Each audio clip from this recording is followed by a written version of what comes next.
Allez, on se retrouve dans cette nouvelle vidéo, une confession d'investisseur. Confession intime. Si vous ne nous connaissez pas, on s'appelle Laurent et Maud, on est des investisseurs. Anciens chefs d'entreprise, à la fois dans le bâtiment, dans les transports, plus de 22 salariés.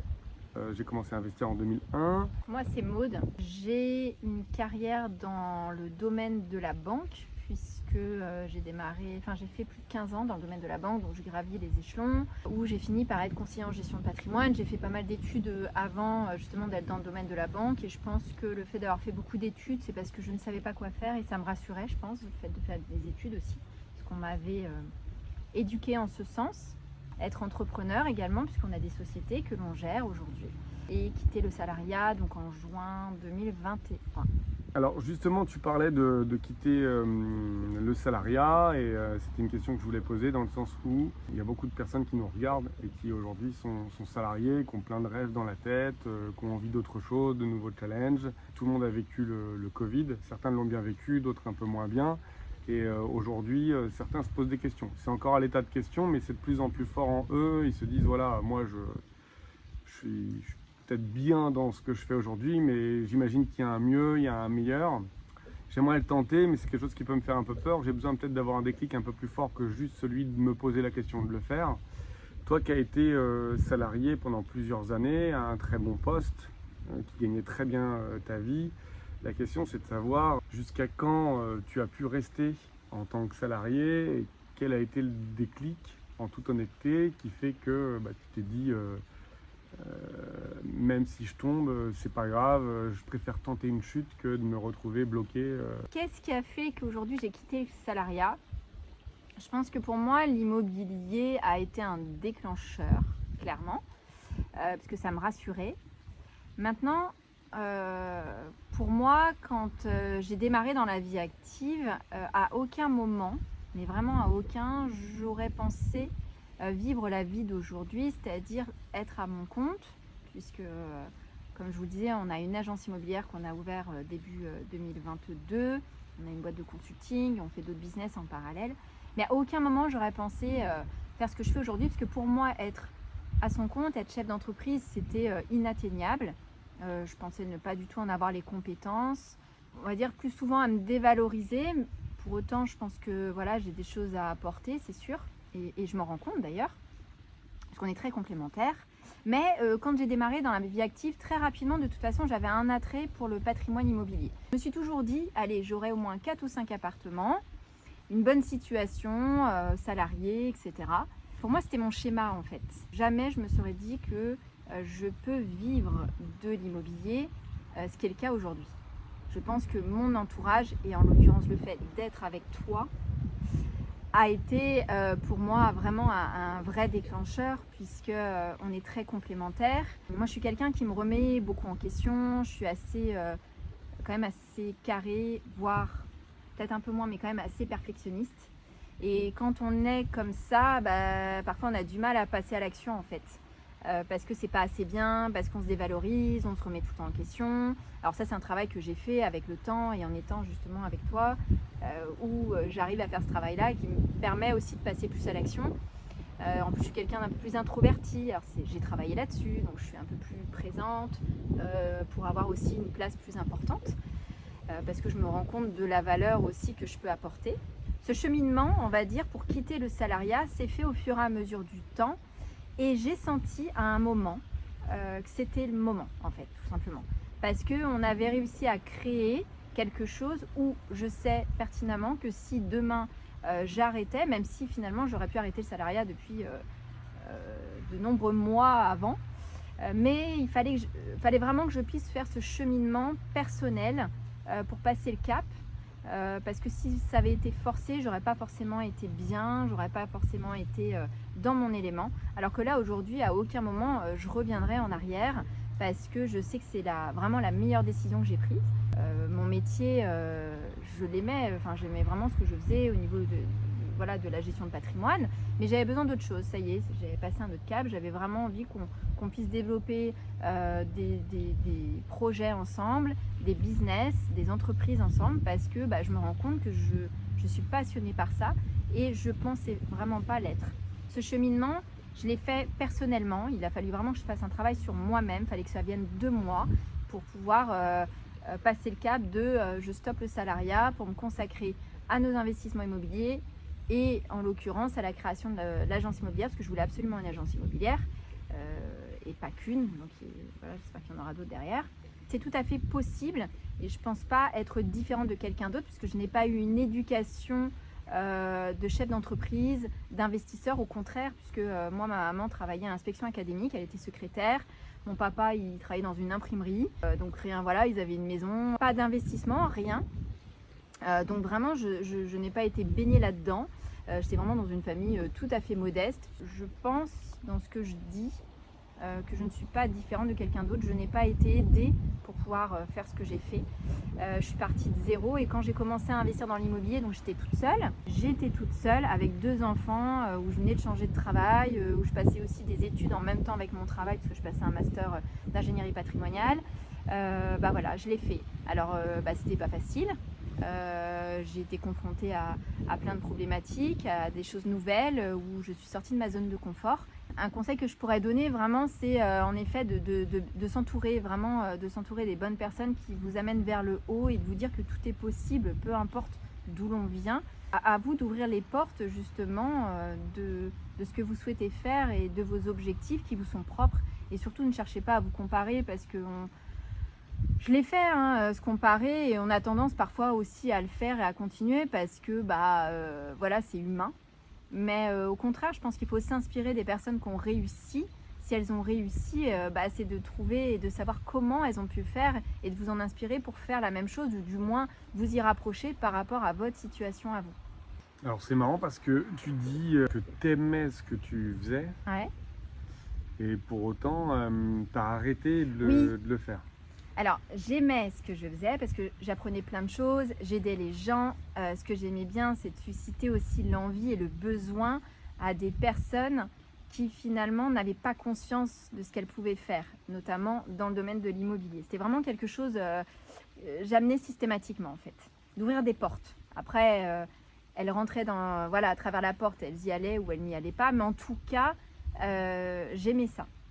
Maintenant, ce qui petit à petit a commencé à me déplaire, c'est le fait d'être dans un carcan, en fait, avec des obligations. Bon, même si finalement j'étais en toute autonomie, puisque je travaillais avec des horaires où je décidais un petit peu de ce que je voulais. Et puis d'une politique entreprise qui ne me correspondait plus, en tout cas. Les choses avaient changé, la manière, et puis je pense que moi aussi j'ai évolué. J'ai évolué aussi, enfin, je voyais les choses différemment. Et j'ai passé le cap de je veux faire quelque chose pour moi, pour nous, avancer ensemble. Mais encore une fois, je pense que peut-être, et à mon avis, si je n'avais pas été avec toi, je pense que j'aurais continué à avancer, j'aurais investi, c'est sûr. J'aurais sans doute été aussi, je pense, dans la gestion de fortune parce que c'est quelque chose qui m'intéressait, parce que voilà, on va dire que c'était une suite logique. Mais en tout cas, c'est quelque chose qui me plaisait, qui m'a beaucoup appris et surtout qui me sert beaucoup aujourd'hui, en fait, dans tout ce que l'on fait, que ce soit vis-à-vis des conseils que l'on peut donner aux personnes qui souhaitent justement qu'on leur apporte notre aide dans l'investissement immobilier, dans les business que l'on fait, puisque finalement on se développe beaucoup. Si tu devais, donc maintenant c'est à moi la question, je réfléchis au même moment que je vous parle.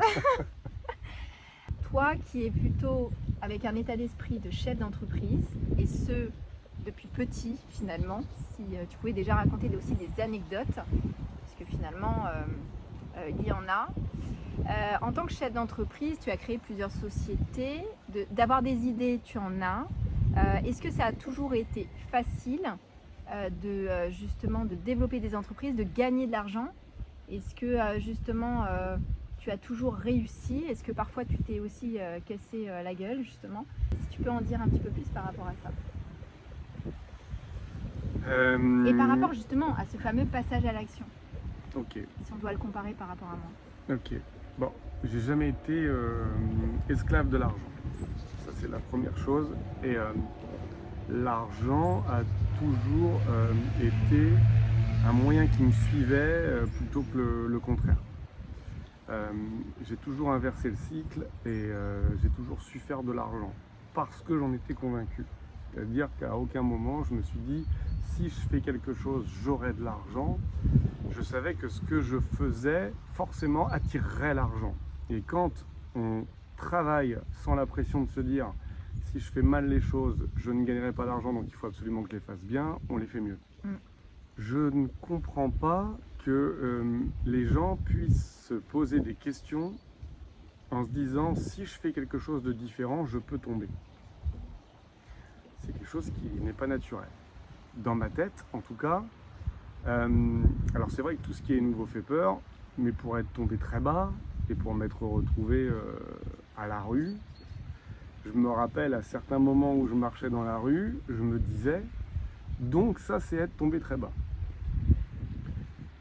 Je passais devant des parfumeries, des pharmacies où il y avait des miroirs, et je me regardais et je me disais, donc là, Laurent, t'es très bas. T'es très bas avec 2 jambes, 2 bras, un cerveau. Et toute ta vie, on t'a dit ne le fais pas parce que tu vas tomber très bas. Parti de ce principe, j'avais pris des risques et j'étais tombé très bas. Je vais vous donner un exemple de tomber aussi bas et de s'en sortir et du coup y arriver beaucoup mieux. En 2009, je décide d'acheter un local. 270 000 € sur 15 ans, 2 500 € de crédit par mois. Je mets mon entreprise à l'intérieur, je l'achète en SCI à l'IR, donc c'est comme si je l'avais acheté en nom propre, tous les revenus étaient sur moi. Et au bout d'un an, j'ai 35 000 € de rentrée locative qui tombent, j'ai à peu près l'équivalent en crédit qui doivent sortir, et j'ai l'État qui me demande mon imposition, qui me dit vous avez touché 35 000 € de revenus, monsieur, vous devez nous payer, c'était à peu près 10-12 000 € d'impôts. Comment je fais? J'avais un crédit en face, je ne pouvais pas rembourser. J'ai donc dû faire un crédit à la banque pour payer mon impôt. Parce que, parce qu'en plus de ça, tu gagnais très bien ta vie. Donc, ces revenus locatifs venaient se rajouter Mais c'est ça. À tes propres revenus. Donc, j'avais une tranche marginale d'imposition qui était très haute, donc je me retrouve avec un grand impôt. Donc, j'ai fait une erreur. J'ai fait l'erreur d'acheter quelque chose. J'ai fait un crédit à la banque, j'ai payé mes impôts. Cette erreur a fait qu'ensuite, j'ai pu créer une société de conseil pour pouvoir aider les gens à ne plus la faire, à travers une formation que j'ai commercialisée, qui m'a rapporté de l'argent. Parce que j'ai acheté, parce que je suis tombé, j'ai gagné. Ça s'appelle l'expérience. C'est-à-dire que si je n'avais rien fait, il ne me serait rien arrivé. C'est-à-dire que j'aurais pas dû faire de crédit, je ne serais pas tombé, j'en aurais pas parlé, j'aurais pas fait de formation, j'aurais pas gagné d'argent. Et entre le moment où j'ai fait ça, et entre le moment où j'ai gagné de l'argent, quand je l'ai fait, je savais que j'allais gagner. Je ne savais pas quand, je ne savais pas comment, mais j'étais persuadé que j'allais gagner. Et c'est parce que j'étais persuadé que j'allais gagner que du coup ça a fonctionné. Quand je me retrouve à la rue et que je me regarde dans le miroir et que je me dis c'est ça être tombé très bas, je suis toujours en bonne santé. J'ai toujours un cerveau, il est toujours irrigué, je vais toujours trouver des idées et je vais m'en remettre. Le fait de prendre des risques fait que vous avez une chance, peut-être sur 10, peut-être sur 100, peut-être sur 1000, peut-être sur 10 000, mais une chance d'y arriver. Pourquoi ça ne vaut pas le coup de la tenter? On se retrouve dans une vie où on part à 100%. On est dans une génération où on va vivre jusque 100 ans. Vous regardez cette vidéo, vous avez 20 ans, vous êtes à 20% de votre vie. Vous regardez cette vidéo, vous avez 40 ans, vous êtes à 40% de votre vie. Vous avez 65 ans, vous êtes à 65% de votre vie. Est-ce que ça ne vaut pas le coup, avec le temps qui nous reste à vivre, de tenter quelque chose? Ou est-ce qu'il faut se conformer à pseudo-confort qui fait que vous allez gagner peut-être 2 000, 3 000, 4 000, 5 000 €, voyager 1 mois, 2 mois ou 3 mois seulement par an? Est-ce que vous n'êtes pas fait pour vivre autre chose que ça? Il y a des gens qui vont être capables de jouer au loto tous les jours pendant 10 ans et à la fin ils n'auront pas gagné. Ils auront pourtant mis le budget qui leur aurait permis en une seule fois de créer une entreprise et de gagner beaucoup d'argent. En fait, ils remettent la chance au hasard. Moi, la différence, c'est que j'ai décidé de mettre la chance sur mes compétences. Et à la fin, c'est pas de la chance. C'est-à-dire que les gens qui aujourd'hui viennent nous voir en nous disant vous avez vraiment beaucoup de chance parce que ce qui vous arrive, c'est easy pour vous aujourd'hui, je leur dis qu'est-ce que vous faisiez en 2012 à 4 h du matin au mois de janvier, parce que moi j'étais en train de poser du carrelage. Qu'est-ce qu'on faisait quand on s'est mis ensemble? On était en train de dormir sous un tableau électrique, et si on faisait un mauvais rêve, on pouvait prendre un coup de jus. Tu te rappelles, même je me levais le matin, comme on était sur 4 murs, plein de poussière, les sols n'étaient pas faits, il y avait les fils électriques au-dessus, et plein de poussière. Du coup, je me levais le matin, je ressemblais à un tétard, tu te rappelles? J'avais les yeux boursouflés à cause de la poussière en fait. Et derrière, j'allais enchaîner mon travail de conseiller en gestion de patrimoine avant de te retrouver pour continuer à faire des travaux. C'est fou, hein. Ça s'appelle la chance, hein. On est en train de démarrer un nouveau mastermind, un accompagnement. Dans le mastermind, on a une personne qui est tétraplégique. Cette personne, on l'a eu au téléphone, elle nous dit voilà, moi j'étais en pleine possession de mes moyens. Un jour, je saute dans un bassin, pensant qu'il y avait de la profondeur. Il n'y avait que quelques centimètres. Je me retrouve à ne plus avoir ni l'usage de mes bras, ni l'usage de mes jambes. J'ai 40 ans. Ça fait 40 ans que je saute dans la piscine, que je saute dans les bassins, que je saute dans la mer, sans me poser la question de savoir s'il y a de la profondeur. Ça fait 1 mois qu'on a eu un entretien téléphonique avec lui. Ça fait 1 mois de ma vie qu'à chaque fois que je saute dans la piscine qui est derrière, en l'occurrence, je me pose la question de la profondeur. C'est ancré dans mon esprit. Je ne suis plus capable de sauter dans l'eau sans savoir s'il y a de la profondeur. Pourquoi je vous parle de ça? Parce que toutes les personnes qui aujourd'hui ne sont pas capables de faire une offre dans l'immobilier, de créer une entreprise, de changer de boulot, de changer de collègue, de se mettre à leur compte, sont des gens qui, pendant toute leur enfance, ou avec aujourd'hui les gens qui sont dans leur entourage, ont entendu dire soit je suis pas capable, tu n'y arriveras pas, c'est pas fait pour toi, tu n'as pas les reins solides, tu n'as pas assez d'argent, le marché va te retourner, tu n'as pas assez d'expérience. Bref, que des remarques qui font que tout ça, ils l'ont imprégné dans leur cerveau et qu'ils vont mourir avec.